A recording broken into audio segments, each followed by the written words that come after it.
The Swiss-based mining company Glencore has said it will pay $180 million to the Democratic Republic of Congo to settle corruption claims. The agreement covers an 11-year period from 2007 to 2018. Glencore is also to pay other African countries for endemic bribery of African oil officials. But is it really enough? Welcome to the Sankofa Pan-African series. Please support us through Patreon and by buying me coffee so we can continue to bring you the series. Don't just subscribe to this channel. Please also turn on your notification buttons so you know when we have new episodes. Share our videos with your contacts, and don't forget to check out our new website, sankofastorybooks.com, for history, Afrocentric stories, and other resources for our children. Now, the Democratic Republic of Congo is not the only country where Glencore, like other multinational companies, operates systems of highly corrosive corruption. Glencore bribed state-owned oil companies and government ministries across Nigeria, Equatorial Guinea, and the Ivory Coast. They perfected a system to conceal bribes by labeling them as unspecified service fees, signing bonuses, success fees, all that. They had all kinds of jargons to disguise what they were doing to corrupt African officials. Glencore employees actually flew cash bribes to countries in Africa in private jets and used sham documents to hide the true purposes of cash bribes. And senior Glencore employees signed off on cash withdrawals used for the payoffs that they were paying to corrupt officials in different countries in Africa. Glencore has also admitted bribing officials in several African nations, including the Democratic Republic of Congo, to secure improper business advantages while intending that a portion of the payments should be used as bribes. So it was well planned out and perfectly executed, their system of corruption. In August 2011 alone, two Glencore executives flew $800,000 in cash on a private jet from Switzerland to South Sudan. The very same year that the war-ravaged country gained its independence. The money was recorded as an expense needed to open an office in South Sudan, but the money was then paid via a local agent to officials in the newly established country. So, from the very beginning of that country, predatory multinationals like Glencore swooned in to set it up for failure.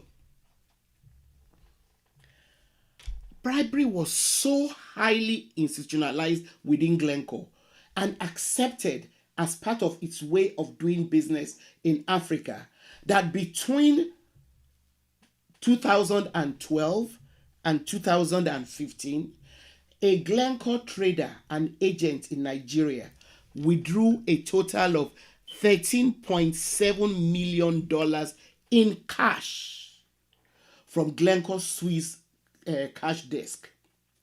The cash was then again flown on a private jet to Cameroon, where it was used to bribe officials in the country's national oil and gas companies.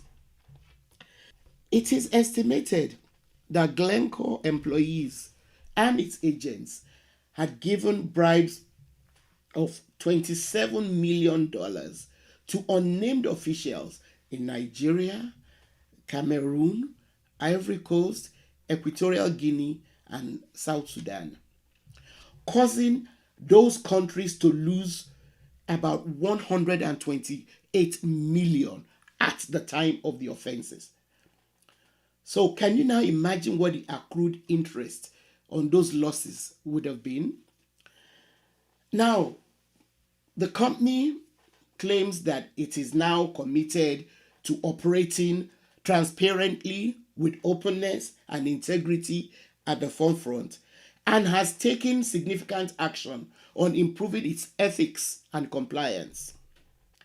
However, the question begging an answer now is, has real justice been served by the paltry settlements which Glencore is now paying? And let's not forget that there were real flesh and blood human beings who are still raking billions from this ill-gotten wealth that they accrued through Glencore's dirty business in Africa. Let's take a quick look at the origin of Glencore and the people behind it, because some of them are still alive, enjoying their ill-gotten wealth. In 1983, Mark Rich, a commodities trader, fled the United States for Europe after being indicted for trading Iranian oil during the 1979 hostage crisis and evading $50 million in taxes. In Switzerland, he continued to operate Mark Rich and Company. And by 2001, when Bill Clinton decided to grant Mark Rich, for whatever reason, Bill Clinton decided to grant Mark Rich a presidential pardon on his last day in office as the president of the US. So by the time he granted this pardon, the company had been renamed Glencore International.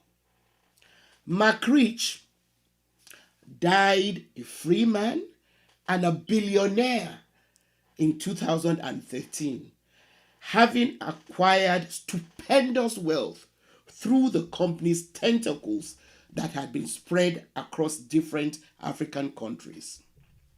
He had also laid a foundation, a solid foundation, for his corrupt company and the likes of Pincus Green, his longtime right-hand man, and others to follow. Other billionaires who have been part of Glencore include Ivan Glassenberg, Daniel Mate or Mate, it's spelled M-A-T-E, and Thor Peterson. All three of them only left Glencore within the last couple of years. So they were all there when all the corruption was going on.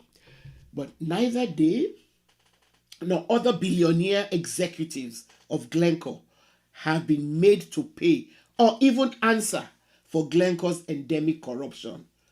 Even though Glencore's dirty business could not have been carried out so successfully without the approval and knowledge of its top executives.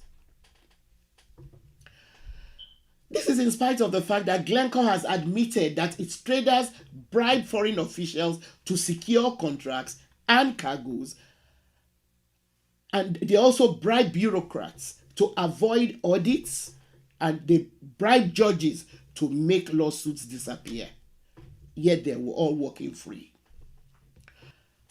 So, why is this judgment, which is compelling Glencore to pay fines for its corrupt practices, being celebrated?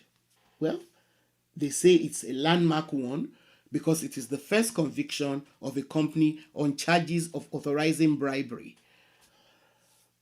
Glencore has also received a series of other penalties for which a UK court has ordered it to pay as a result of African bribes linked to London-based Communities Trading Desk. But are these settlements really enough?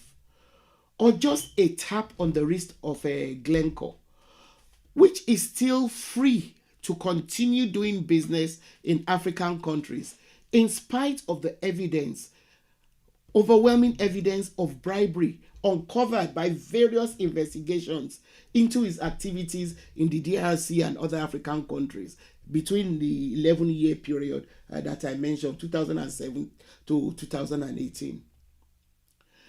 Also, the settlement of 180 million in fines is only a fraction of the gains that this company made in the DRC. It's the same with the other countries that they're trying to settle with.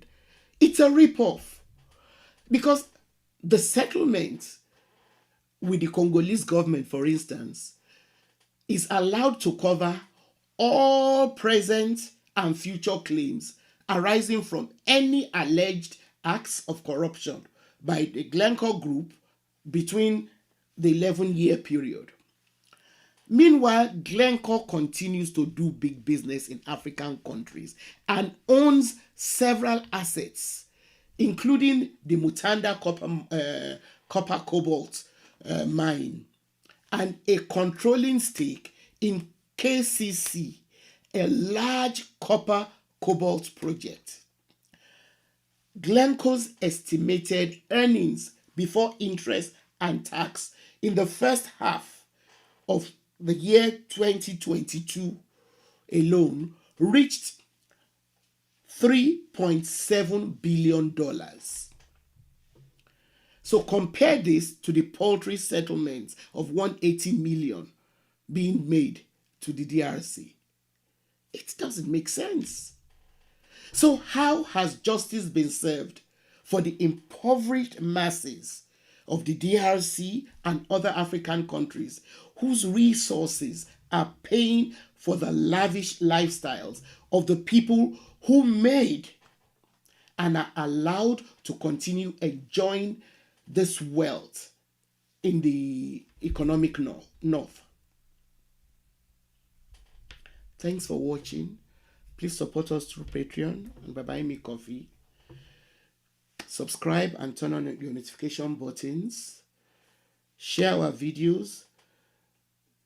Keep your comments coming. Don't forget to check out our new website, sankofastorybooks.com, for history, Afrocentric stories, and other resources for our children.